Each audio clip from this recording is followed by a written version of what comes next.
Hi friends, ఈరోజు నాటుకోడి పులుసు తయారు చేద్దాము. ఈ తయారీ విధానం కూడా చూద్దాము. ఫస్ట్ వచ్చేసి కేజీ తీసుకున్నాను నేను నాటుకోడి. శుభ్రంగా కడిగాను. కావాల్సిన పదార్థాలు ఈ నాటుకోడిలోకి ఉల్లిపాయలు 2, పచ్చిమిర్చి 4 కట్ చేసి పెట్టాను. టమోటాలు కూడా 2 కట్ చేసి పెట్టాను.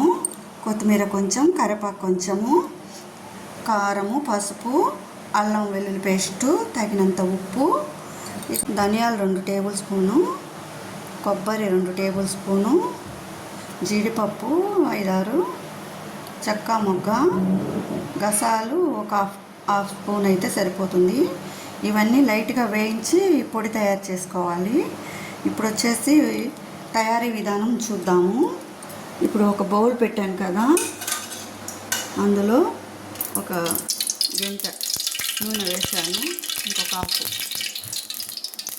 ఈలోపు మనము చికెన్ని కొంచెం ఆయిల్ వేయాలి. ఉప్పు తగినంత 1 స్పూన్ వస్తుంది, సరిపోతుంది కళ్ళుప్పు.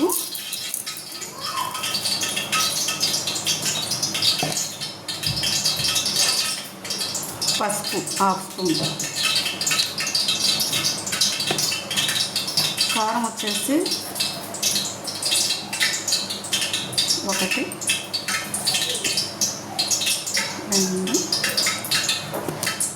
కేజీ కాబట్టి 3 స్పూన్స్ సరిపోతుంది. ఇప్పుడు ఈ మిశ్రమాన్ని బాగా కలుపుదాం.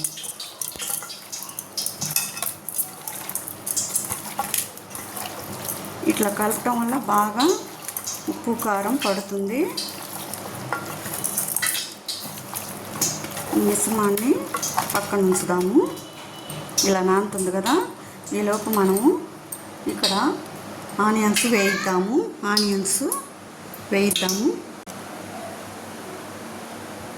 ఆయిల్ వేడెక్కిందండి.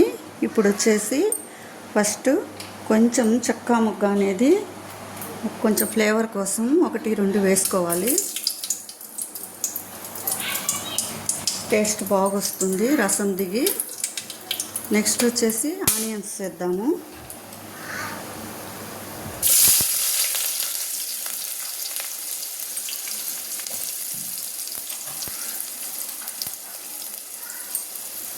లైట్గా ఇవి గోల్డ్ కలర్ వచ్చేలా వేయించాలి. పచ్చిమిర్చి కూడా ఒకసారి వేయిద్దాము.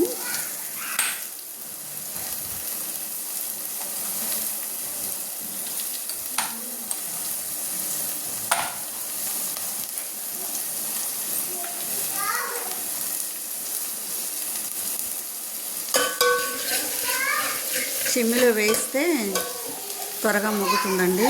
హైలో వేయించకూడదు. ఉల్లిపాయలని చిమ్మిలో పెట్టి వేయిద్దాము. లైట్గా వేగిపోయాయి ఆనియన్స్. ఇప్పుడు వచ్చేసి టమోటాలు చిన్నవి 2 కట్ చేసుకున్నాం కదా, అవి కూడా వేద్దాము. ఇవి కూడా బాగా మగ్గాలి. బాగా మగ్గినాక చిమ్మిలోనే మగ్గిద్దాము. లైట్గా టమాటా మగ్గింది, లైట్గా ఇంకొంచెం మగ్గాలి. ఈలోపు మనము అల్లం వెల్లుల్లి పేస్ట్ వేసుకుందాము. అది కూడా టమాటాలతో పాటు మగ్గిపోతుంది. కేజీకి 2 స్పూన్లు వచ్చేసి అల్లం వేద్దాము. కేజీ చికెన్లోకి 2 స్పూన్లు పడుతుంది. ఇప్పుడు ఈ టమాటాలతో పాటు ఇది కూడా పచ్చి వాసన పోయి బాగా మగ్గిద్దాము. ఒక 5 మినిట్స్ అయితే మగ్గిపోతుంది. ఈలోపు మసాలా రెడీ చేద్దాము. లైట్గా వేయిద్దాము. ఫస్ట్ వచ్చేసి ఈ కొబ్బరి లేట్గా వేస్తుంది కాబట్టి కొబ్బరి వేసుకుందాము. గసాలు అనేవి లాస్ట్లో వేయాలి, ఎందుకంటే అవి తొందరగా వేగిపోతాయి. మిగతాయన్నీ ముందే వేసుకోవచ్చు. ధనియాలు కూడా వేసాను. ఇవన్నీ గోరువెచ్చగా లైట్ గోల్డ్ కలర్ వచ్చేంతవరకు వేయించాలి.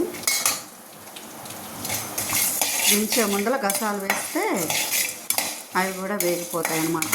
ఇంతవరకే మనము మిక్సీ పొడి కొట్టుకోవాలి. అల్లం వెల్లుల్లి పేస్ట్ ఆల్రెడీ వేసేసాం కదా చికెన్లో. ఇంకా ఇందులో ఈ పొడి మాత్రమే రెడీ చేసుకోవాలి. ధనియాలు, కొబ్బరి, చెక్క మొక్క, జీడిపప్పు, గసాలు ఇవి వేయించుకొని మిక్సీ వేసి పెట్టుకోవాలి. చాలా లైట్గా వేగిపోతుంది కదా. ఇప్పుడు ఈ గసాలు కూడా వేసేస్తే గసాలు ఈ తొందరగా వేగిపోతాయి అన్నమాట. ఎందుకంటే అడుగుకి వెళ్ళిపోతాయి కదా గసాలు, త్వరగా గోల్డ్ కలర్కి వచ్చేస్తాయి. సరే మగ్గిపోయింది. ఇప్పుడు కొత్తిమీర, కరివేపాకు 2 వేయిద్దాము.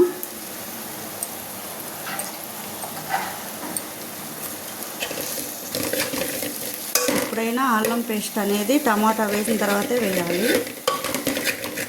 ముందే వేస్తే అడుగుంటుంది అన్నమాట. ఇప్పుడు ఈ నానబెట్టుకున్న చికెన్ని వేసేద్దాము.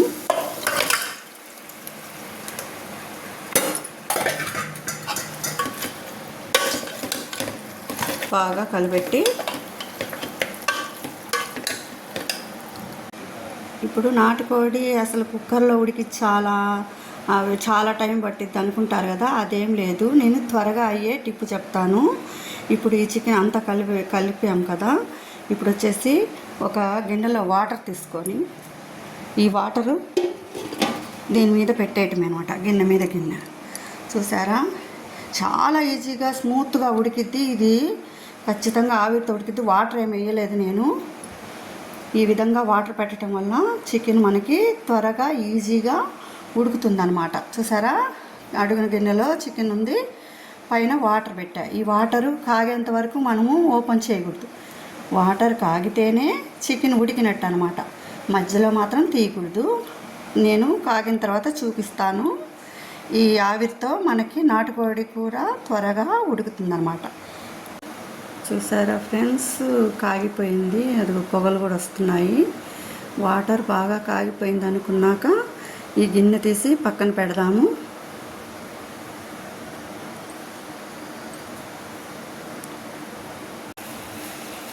చూసారా వాటర్ ఎంత బాగా వచ్చాయో. గిన్నె తీసి పక్కన పెట్టాను నేను. కొంచెం కూడా వాటర్ వేయలేదు కదా, బాగా ఉడికిపోయింది. అసలు ఉడికింది లేనిది చూద్దాము.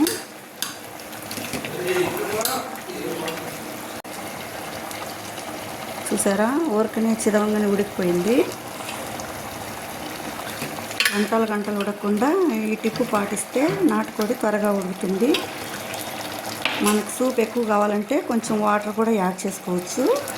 ఇప్పుడు మిక్సీలో మసాలా వేసి పెట్టుకున్నాను కదా, అది వేసేద్దాము.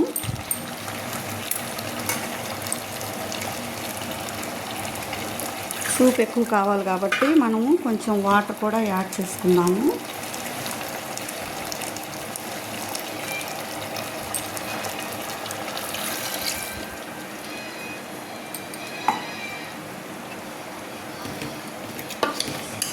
ఒక 20 నిమిషాలేమో వాటరు గిన్నె పెట్టి ఉడికించాను. ఇంకొక 20 నిమిషాలు ఉడికితే ముక్కకి మసాలా బాగా పడుతుంది. మనం సూప్ ఎంత కావాలంటే అంత వాటర్ యాడ్ చేసుకోవాలి. అంతే, నాటుకోడి కూర రెడీ అయిపోయినట్టే. ఇక 10 నిమిషాలు ఉడికిన తర్వాత చూద్దాము. చూడండి, చికెను ఎంత ఇది అట్లా గిల్లంగానే వచ్చేసింది. ఈజీగా ఉడికిపోయింది అనమాట. మామూలుగా అయితే నాటుకోడి చాలాసేపు ఉడికిస్తారు కదా, అలా ఉడికించాల్సిన పని లేకుండా ఇలా వాటర్ పెడితే ఆవిరికి పవర్ ఎక్కువ. ఆవిరి వల్లనే కర్రీ త్వరగా అయిపోయిందండి. ఇప్పుడు ఈ మసాలా పట్టేంత వరకు ఇంకో 10 మినిట్స్ ఉడికిద్దాము.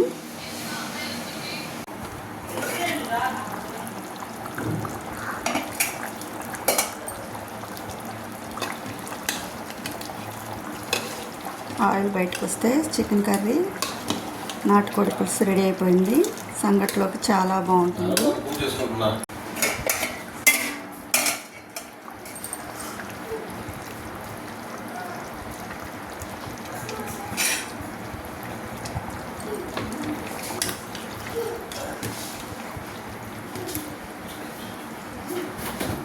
రెడీ అయిపోయిందండి నాటుకోడి సంగట్లోకి చాలా బాగుంటుంది.